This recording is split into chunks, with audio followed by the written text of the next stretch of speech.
नमस्ते एकनोल च्यानलमा स्वागत छ तपाईहरुलाई र निकै लामो समय पश्चात हामी तपाईहरुमाझ पुनः उपस्थित हुने जमर्को गर्दैछौँ र करिब 3 महिना भन्दा धेरैको यो लकडाउनको अवधिमा तपाईहरुले पक्कै पनि नयाँ कुराहरु सिक्ने विशेष गरी प्राविधिक विश्लेषणका कुराहरु र इन्भेस्टिङका कुराहरु यो बीचमा सिक्नुभयो भन्ने कुरामा हामी विश्वस्त छौँ र यो बीचमा एकनोल टिम पनि थुप्रै नयाँ स्किलहरु डेभलप गर्ने कुरामा हामी व्यस्त रह्यौं र विशेष गरी भोलिको दिनमा हामीलाई नै काम लाग्ने स्किलहरु हामी अहिले पनि सिकिरहेका छौँ र तपाईहरुलाई शेयर गर्न पर्दा यो बीचमा हामीले चाहिँ नयाँ प्रोग्रामिङ ल्याङ्ग्वेज हुन त पुरानो नै हो तर हाम्रो लागि चाहिँ नयाँ पाइथन सिक्ने क्रममा रह्यौं र अब सिकि नै रहेका छौँ बीचमा चाहिँ हामी र यो सिकाइले आउने दिनहरुमा हामी चाहिँ अटोमेटेड वेबसाइट जहाँ चाहिँ तपाईहरुको वेबसाइटले नै हाम्रो चाहिँ विभिन्न इन्डिकेटरहरुमा जुन चेन्जेस आउँछ त्यो चेन्जेसको अलर्टहरु तपाईहरुले चाहिँ सजिलै हेर्न सकिने गरी अटोमेटिक हेर्न सकिने गरी डेभलप हुनेछ आउने दिनहरुमा र तपाईहरुको पनि लकडाउन चाहिँ के रे सृजनशील काममा र विशेष गरी सिक्ने कुरामा चाहिँ व्यतीत रह्यो भन्ने कुरा हामी विश्वस्त छौँ र अब भने बजार खुल्ने कुरा छ फेरि अर्कोतिर थप कडाइको कुरा पनि सुनिँदैछ खैर जेसुकै होस् र अब भने हामी प्री ओपनिङ भिडियो तपाईहरुको लागि लिएर आएका छौँ र आज विशेष गरी हाम्रो चाहिँ लङ रन पर्सपेक्टिभबाट मार्केटको चाहिँ फेरि पनि के कन्डिसन छ त्यतातिर तपाईहरुलाई लिएर जानेछौँ सबभन्दा पहिला हामी सदा चाहिँ शेयर कारोबार सम्बन्धी डिस्क्लेमरबाट सुरु गरौँ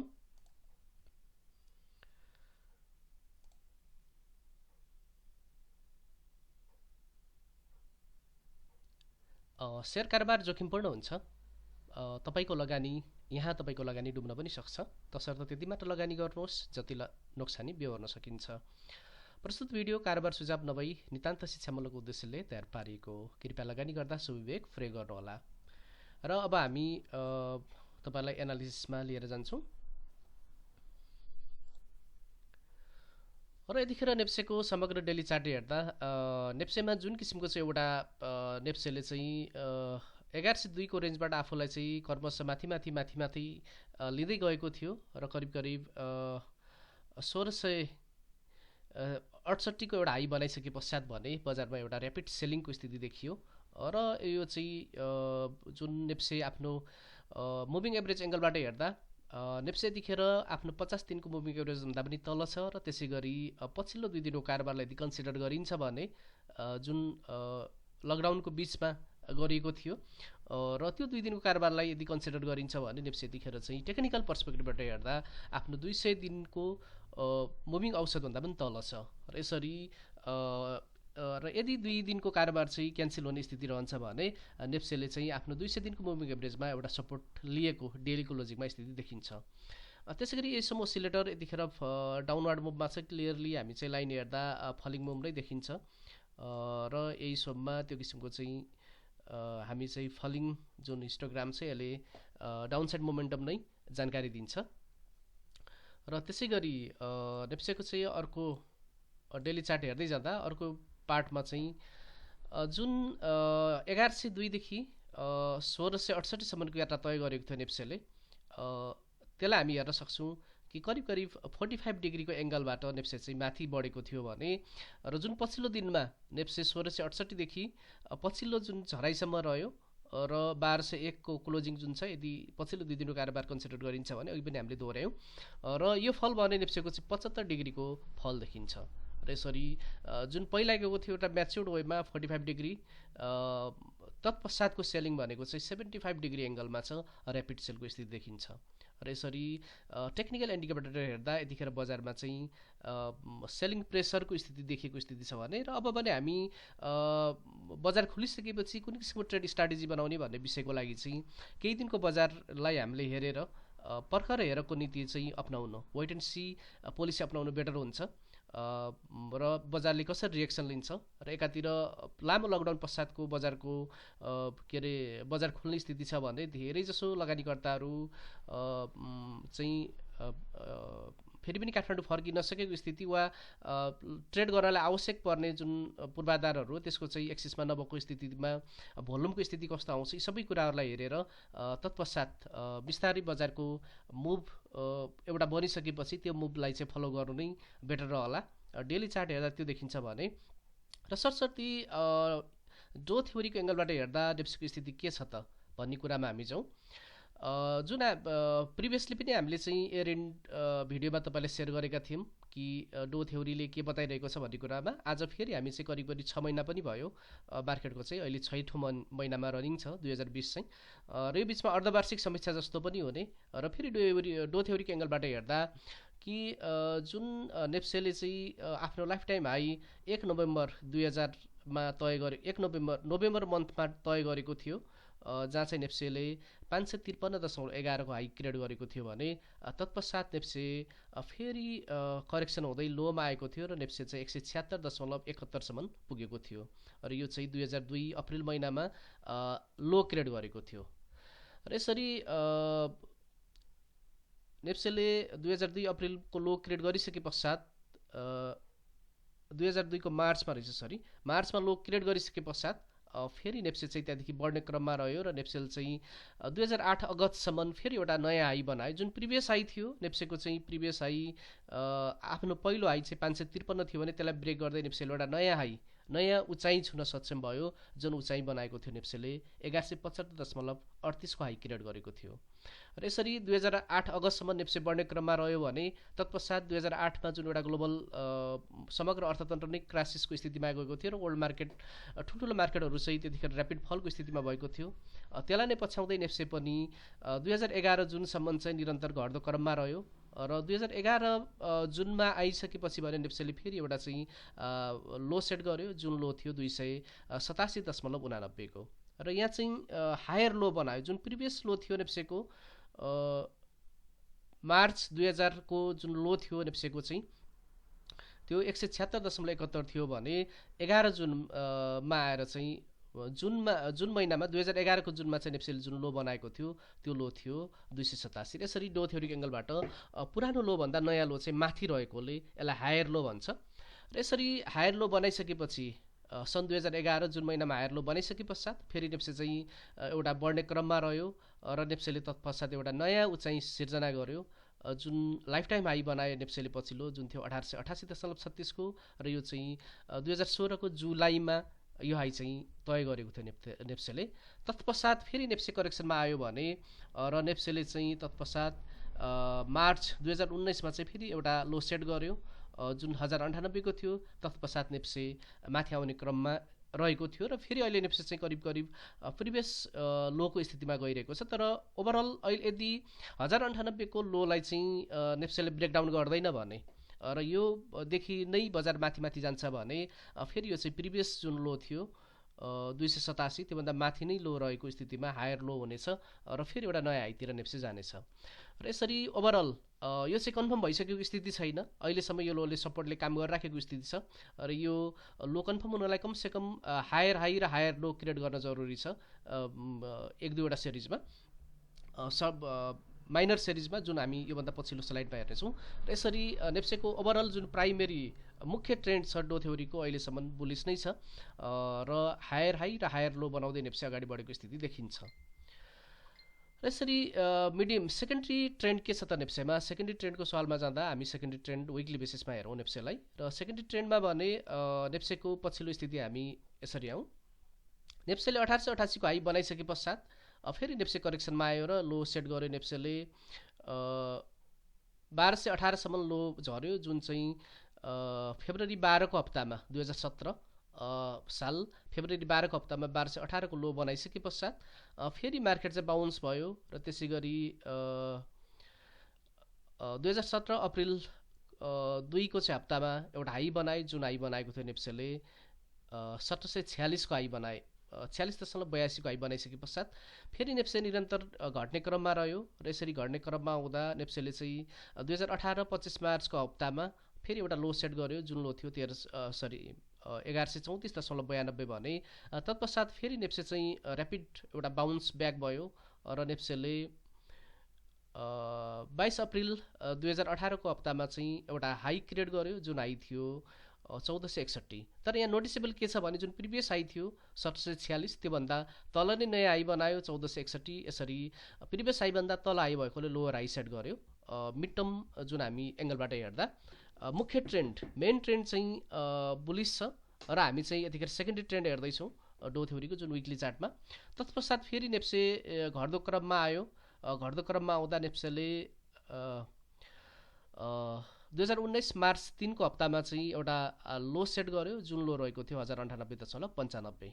तत्पश्चात फेरि नेप्से चाहिँ एउटा ऱ्यापिड बाउन्स ब्याक भयो र नेप्सेले 26 मई 2019 को हप्तामा चाहिँ एउटा हाई क्रिएट गर्यो, जुन हाई थियो 1349.28 र प्रिभियस हाईभन्दा यो हाई चाहिँ तल नै रहेकोले प्रिभियस हाई चाहिँ 1461.21 थियो भने यो हाई चाहिँ त्योभन्दा तल नै रह्यो 1349.28 र यसरी लोयर हाई सेट गर्यो। र तत्पश्चात फेरि नेप्से चाहिँ घट्दो क्रममा आउँदा 1102 सम्म झऱ्यो र 1102 मा झर्दा नेप्से चाहिँ 1102.46 मा आउँदा चाहिँ यो करिब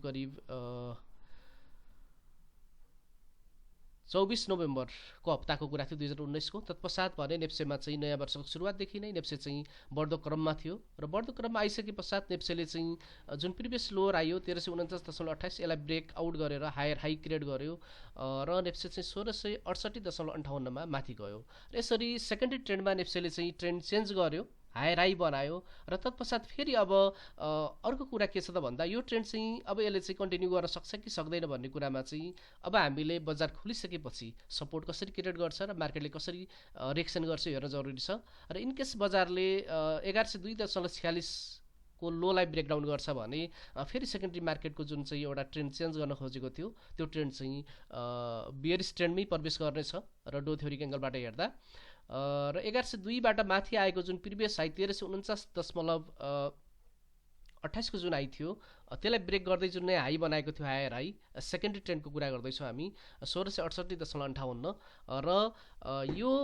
भ्यालिड रहनको निमित्त भने नेप्सेले चाहिँ 1102.46 को लोलाई चाहिँ ब्रेक गर्न हुँदैन र इनकेस नेप्सेले 1102.46 को लो ब्रेकडाउन गर्छ भने फेरि सेनारियो चेन्ज हुनेछ र अर्को ट्रेन्डतिर र अर्को स्विङतिर बजार प्रवेश गर्नेछ। त्यसै समग्रमा हेर्दा प्राइमेरी जुन हामीले अघि चार्ट हेऱ्यौँ प्राइमेरीमा अर्को कुरा हेर्दा जुन प्रिभियस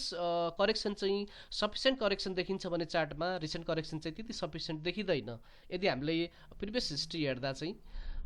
र यसरी प्रिभियस एङ्गलबाट हेर्दा करिब मार्केट चाहिँ यदि हामीले चाहिँ रिट्रेसमेन्ट एङ्गलबाट हेर्ने हो भने फिबोनाची रिट्रेसमेन्टबाट हेर्ने भने टेन्टेटिभ चाहिँ मार्केट जुन पहिलो एउटा स्विङ थियो आफ्नो पहिलो स्विङको चाहिँ करिब 78% भन्दा धेरै चाहिँ करेक्सन लिएको छ। त्यसैगरी मार्केटले दोस्रो स्विङमा चाहिँ पनि हेरौँ हामी दोस्रो स्विङमा पनि बजारले चाहिँ एक्ज्याक्टली त्यति नै जुन प्रिभियस स्विङ थियो त्यो स्विङको नै 0.78 भन्दा नै धेरै करेक्सन लिएको स्थिति थियो भने यो रिसेन्ट जुन चाहिँ स्विङ रहेको छ प्राइमेरी ट्रेन्डको छ मुख्य ट्रेन्डमा हेर्दा जुन बजार चाहिँ फिबोनाची एङ्गलबाट हेर्दा यसले 50% पनि पुग नपुग करेक्सन गरेको छैन र यसरी फिबो एङ्गलबाट हेर्दा यदि मार्केटले चाहिँ प्रिभियस स्विङ सर नै यदि हिस्ट्री रिपिट गर्ने सेनारियो रहन्छ भने अझै यसले सफिसियन्ट करेक्सन चाहिँ लिन बाँकी जस्तो देखिन्छ र यसको जुन करेक्सन थियो 1888 को मुभ पश्चात करेक्सन थियो यो करेक्सनले चाहिँ अझै कम्प्लिट नभइसकेको स्थिति हो कि भन्ने करिब प्रिभियस दुईवटा स्विङबाट हेर्दा चाहिँ हामी त्यो देख्न सक्छौँ र यसरी यदि मार्केटले हिस्ट्री रिपिट गर्छ भने यो एउटा सम्भावना देखिन्छ र यसको लागि प्राइमेरी कुरो अहिले नै हामी चाहिँ मार्केटले धेरै करेक्सन लिइहाल्छ भन्ने कुरोको निमित्त चाहिँ पहिला हामी चाहिँ सेकेन्डरी ट्रेन्डमा कन्फर्म हुन जरुरी छ त्यो कुरा चाहिँ र सेकेन्डरी ट्रेन्डमा दुईवटा महत्त्वपूर्ण सपोर्ट पिलरहरू 1098 र 1102 को सपोर्ट भ्यालिड रहँदासम्म सेकेन्डरी ट्रेन्डमा नेप्से चाहिँ एटलिस्ट अहिलेलाई चाहिँ माथि नै रहनेछ र इनकेस 1102.46 को सपोर्टलाई ब्रेकडाउन गर्छ भने सेकेन्डरी ट्रेन्डमा फेरि एउटा बियरिश मुभतिर चाहिँ नेप्से जानेछ र जुन प्राइमेरी ट्रेन्डले सफिसियन्ट करेक्सन खोजेको हो त्यसलाई सपोर्ट गर्ने सम्भावना रहन्छ। यो नितान्त सम्भावनाको कुरा हो र फेरि हामी अघि डिस्क्लेमरमा पनि तपाईँलाई जानकारी गरायौँ यो नितान्त शिक्षामूलक उद्देश्यले विशेष गरी डो थ्योरीले के भन्छ र टेक्निकल इन्डिकेटरका अरू प्यारामिटरहरूले के भन्छ त्यो कुरा तपाईँलाई जानकारी गराउने उद्देश्य मात्र हो र अहिले नै हामी चाहिँ यही अनुसार नै ट्रेड डिसिसन गर्न चाहिँ फेरि पनि हाम्रो चाहिँ विवेकशीलपूर्ण निर्णय हुने छैन। सबभन्दा महत्त्वपूर्ण कुरा बजार हो र बजारले कसरी रिएक्सन गर्छ त्यो नै महत्त्वपूर्ण कुरा हो र त्यसरी हामी चाहिँ यसरी सेकेन्डरी ट्रेन्डबाट हेर्दा 1102.46 यतिखेर क्रुसियल सपोर्ट देखिएको छ र डो थ्योरिक एङ्गलबाट र यदि यो सपोर्ट भ्यालिड रहेर र मार्केट यहीभन्दा माथिबाट माथि फर्कन्छ भने सेकेन्डरी मार्केटमा चाहिँ बुल मुभ कन्फर्म हुनेछ र फेरि हामी चाहिँ अर्को एउटा हायर हाई एक्सपेक्ट गर्न सक्छौँ टाइम चाहिँ पक्कै पनि लिनेछ र सेकेन्डरी अर्को आएर चाहिँ अफकोर्स 1668.58 भन्दा माथि नै जानेछ र यसरी डो थ्योरीको एङ्गलबाट हेर्दा यो देखिन्छ भने र इनकेस यो सपोर्ट ब्रेकडाउन भएको स्थितिमा भने जुन हामीले एयर इन्डमा तपाईँलाई एउटा इलियट वेभ एक्सटेन्डेड वेभको चाहिँ जुन सम्भावना देखेका थियौँ प्राइमेरी काउन्टमा र इनकेस त्यो चाहिँ सपोर्ट गेन हुन सकेन भने अल्टरनेटिभ सेनारियो चाहिँ एक्टिभ हुनेछ र इलेक्टिभ एङ्गलबाट हेर्दा तत्पश्चात भने यो चाहिँ नितान्त अल्टरनेटिभ काउन्ट हो इनकेस मार्केटले चाहिँ 1102 र 1098को सपोर्टलाई ब्रेक गर्छ भने चाहिँ इलेक्टिभको सेकेन्ड सेनारियो चाहिँ यस प्रकार रहनेछ जहाँ चाहिँ जुन नेप्सेले आफ्नो प्रिभियस लाइफ टाइम पहिलो हाई बनायो त्यो चाहिँ प्राइमेरी वेभ 1 हुनेछ भने तत्पश्चात प्राइमेरी वेभ 2 त्यसरी प्राइमेरी वेभ 3 प्राइमेरी वेभ 4 र प्राइमेरी वेभ 5 हुँदै साइकल वेभ आई कम्प्लिट गरेको ठहरिनेछ तत्पश्चात जुन 1888 को आई बनायो नेप्सेले त्यो चाहिँ पहिलो साइकल फर्स्ट वेभ रह्यो भने तत्पश्चात 1888 देखि अर्को नेचर र इन्ट्रेस्टिङ पोइन्ट के छ भने 1888 देखि 1098 सम्मको लो बनाउँदा यो चाहिँ एउटा डायगोनल प्याटर्न छ इलेक्ट्रोबको भाषामा र यो वेभमा पनि डायगोनल प्याटर्न बन्ने गर्छ यसरी डायगोनल प्याटर्न जुन देखिएको छ र यसले चाहिँ फेरि पनि जम्मा जम्मी ए वेभ मात्र करेक्सन भएको हो कि भन्ने चाहिँ करिब करिब सङ्केत दिएको स्थिति छ भने र तत्पश्चातको चाहिँ रिसेन्ट मुभ जुन छ यो चाहिँ बी वेभ रहनेछ र यो पश्चात चाहिँ सी वेभको लागि बजार कि तल जाने सम्भावना देखिन्छ र फेरि पनि हामीले दोहोऱ्यायौँ तपाईँहरूलाई चाहिँ अहिले नै यो एक्टिभेट भइसकेको स्थिति होइन यो नितान्त अल्टरनेटिभ काउन्टको कुरा हामी तपाईँलाई गरिराखेका छौँ वैकल्पिक सम्भावना मार्केटको चाहिँ के रहन सक्ला भन्ने विषयमा र फेरि पनि अहिले नै हामी चाहिँ डिसिसन मेकिङ फेजमा चाहिँ छैनौँ सबभन्दा महत्त्वपूर्ण कुरा फेरि पनि हामीले दोहोऱ्याउन चाह्यौँ बजार हो र बजारले कसरी रिएक्सन गर्छ त्यो हेर्न जरुरी छ र हामी एटलिस्ट के अरे धेरै जसो हामी चाहिँ नेपालको ट्रेडरहरू चाहिँ स्विङ ट्रेडर र सर्ट टर्म ट्रेडर नै धेरै भएकोले पनि हामीले चाहिँ यो लङ रन पर्सपेक्टिभहरूलाई चाहिँ त्यति कन्सिडर गरिरहेका देखिँदैनौँ र यसरी हामी चाहिँ एटलिस्ट स्विङ ट्रेडरमा जाने भएकोले चाहिँ टेक्निकल प्यारामिटरहरू अरू चाहिँ इन्डिकेटरहरूलाई पर्फेक्टली फलो गर्न सक्यौँ भने पनि हामी चाहिँ राइट टाइममा इन्ट्री र एक्जिटका कुराहरू सम्भावना रहन्छन् र यसरी फेरि पनि मैले दोहोऱ्याएँ सेकेन्डरी ट्रेन्डमा यदि मार्केटले चाहिँ जुन डो थ्योरीको जुन मुख्य कन्सर्न हो कि सेकेन्डरी ट्रेन्ड विकली चार्टमा यदि 1098 र 1102 को लोलाई चाहिँ ब्रेकडाउन गर्छ भने मात्र अल्टरनेटिभ सिनारियो चाहिँ तिर बजार प्रवेश गर्ने जमर्को देखिन्छ तर त्योभन्दा पूर्व यदि 1098 र 1102 को लो चाहिँ भ्यालिड रहन्छन् र बजार त्योभन्दा माथिबाट नै माथि फर्कन्छ भने बजार चाहिँ फेरि सेकेन्डरी मार्केटमा चाहिँ बुलिस जुन एउटा सुरुवात गरेको छ त्यसलाई चाहिँ बजारले कन्फर्म गर्नेछ र हामी चाँडै नै एउटा नयाँ हाई देख्नेछौँ जुन नयाँ चाहिँ 1668.58 हुनेछ र फेरि पनि मैले जोड दिएर तपाईँलाई चाहिँ यहाँनिर भन्न खोजेँ कि सबभन्दा महत्त्वपूर्ण कुरा चाहिँ बजार हो र यी जम्मा जम्मी सम्भावनाका कुराहरू मात्र अघि गरिएका चाहिँ र बजारलाई हामीले फलो गर्न नितान्त जरुरी हुनेछ र यसरी बजार खुलिसकेपछि कसरी चाहिँ बजारले रिएक्सन गर्छ त्यसलाई हेरौँ र त्यो रिएक्सन पश्चात र बजारको मुभ पश्चात बजार कतातिर जान्छ त्यही अनुसार नै हामी तपाईँहरूलाई चाहिँ further by sale HoldCo पोलिसीहरू share गर्दै जानेछौँ र फेरि पनि जुन बजार खुलिसके पश्चात पनि फुल फ्लेजमा बजार खुल्ने या नखुल्ने फेरि लकडाउन हुने या नहुने यी आम कुराहरू छन् र समग्र कुराहरूले गर्दा पनि अन्यलको स्थिति कायम नै छ र यो अन्यलको स्थितिमा फेरि पनि वेट एन्ड सी पोलिसीमा बस्नु नै बेटर देखिन्छ र बजार खुलिसके पश्चात भने हामी एउटा डिसिसनमा पुग्नेछौँ यति कुराहरू तपाईँलाई सेयर गर्दै यो चाहिँ जम्मा जम्मै प्रि ओपनिङ एउटा तपाईँहरूको लागि चाहिँ बेल मात्र थियो र बजार खुलिसके पश्चात र बजारको चाहिँ मुभ अनुसार हामी तपाईँलाई चाहिँ थप जानकारी लिएर आउने नै छौँ र यो बिचमा हामीले हाम्रो जुन वेबसाइटको थुप्रै कामहरू सिधाइसकेको स्थिति छ ब्याकएन्डमा र फ्रन्ट इन्डमा भने बजार खुलिसके पश्चात रेगुलर अपडेटहरू न्युजको रूपमा र भिडियो चाहिँ एटलिस्ट विकली एउटा चाहिँ तपाईँहरूलाई हामी लिएर आउने नै छौँ यति कुराहरू तपाईँहरूसँग सेयर गर्दै आजको छोटो एनालिसिसबाट बिदाउनु पूर्व तपाईँहरूलाई फेरि पनि एक रोल च्यानल इन्फर्मेटिभ लाग्छ र यसो सूचनाहरू चाहिँ तपाईँहरूलाई उपयोगी लाग्छ भने कृपया र तपाईँले अहिलेसम्म एक रोल च्यानल सब्सक्राइब गर्नुभएको छैन भने हाम्रो च्यानल सब्सक्राइब गर्न चाहिँ नछुटाउनु होला र सब्सक्राइब गरिसकेको साथीहरूले धेरैभन्दा धेरै नेप्सेको लगानीकर्ताहरूमा एक रोल च्यानल र यसका भिडियोहरू सेयर गर्न नभुल्नुहोला र यति भन्दै म अशोक कुमार शाह पनि यहाँहरू माझबाट बिदाउन चाहन्छु थ्याङ्क यू